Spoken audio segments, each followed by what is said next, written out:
Thank you for joining us this week. In the drive, we have the 2014 Fiat 500L. Now, this is the newest subcompact entry from the house that Chrysler's building. Now, while the history may be the same as the Fiat 500 that came across the pond a few years ago, other than some basic mechanics, this is an entirely new four-door hatchback that comes in 4 trim levels, starting with the 500L Pop, the 500L Easy, which is our test vehicle, and then there's the 500L Lounge as the top of the line. Now the fourth is the adventurous looking Trekking that comes with a larger wheels and special fascia treatments. Now under the hood of the 500L, we're going to find the standard 1.4 turbocharged inline 4, but in this configuration it's going to spin up 160 horsepower on the recommended premium fuel. Now this is backed by a 6-speed manual gearbox for our tester, and it's targeted to get 25 miles per gallon city, 33 miles per gallon highway.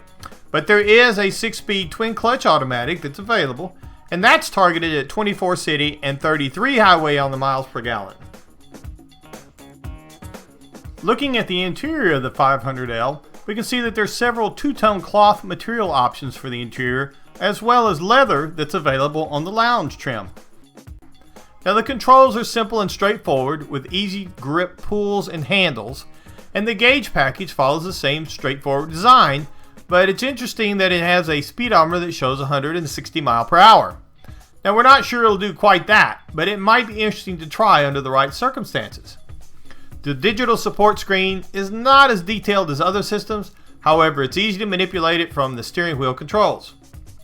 Now the monitor is located at the top of the center stack, providing access to the audio controls, the navigation system, the backup camera, the Bluetooth system, and it's all used with a combination of on-screen controls and the buttons that are located just below.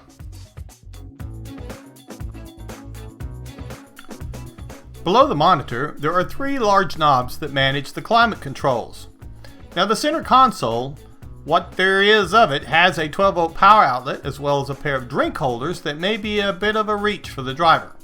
The 6-speed manual shifter is tall, and the wide handle parking brake is a nice touch. However, it's located somewhat below the center armrest that will fold back out of the way. Over in the front passenger space, there is a small storage compartment in the front of the dash for smaller items that you need a lot, such as sunglasses. And there's also a more traditional dash storage compartment as well.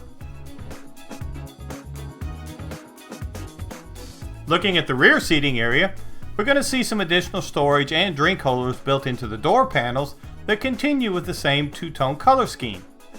Now the rib design of the front seats are also carried over into the rear passenger area, and we're going to see that there is some soft storage mounted to the back of the front seats.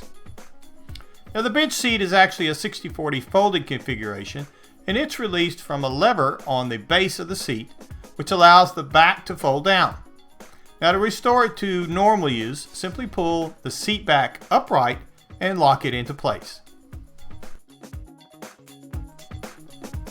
Looking in through the hatchback, we're going to see that there are several cargo hooks and tie-down points that we can use to keep cargo secure.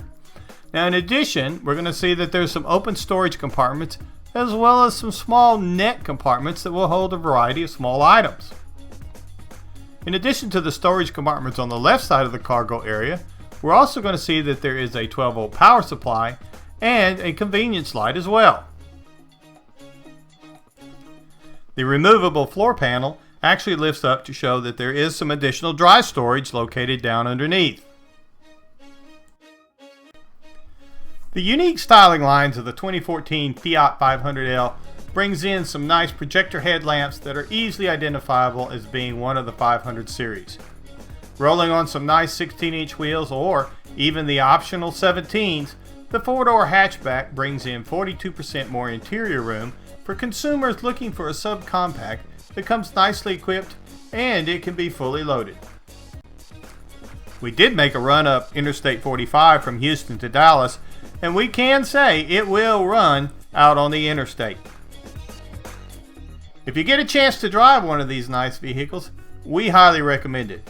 And we'd like to thank you again for joining us on the TXANN channel, and you can visit us on Facebook. This is Michael Mars reminding you, travel safe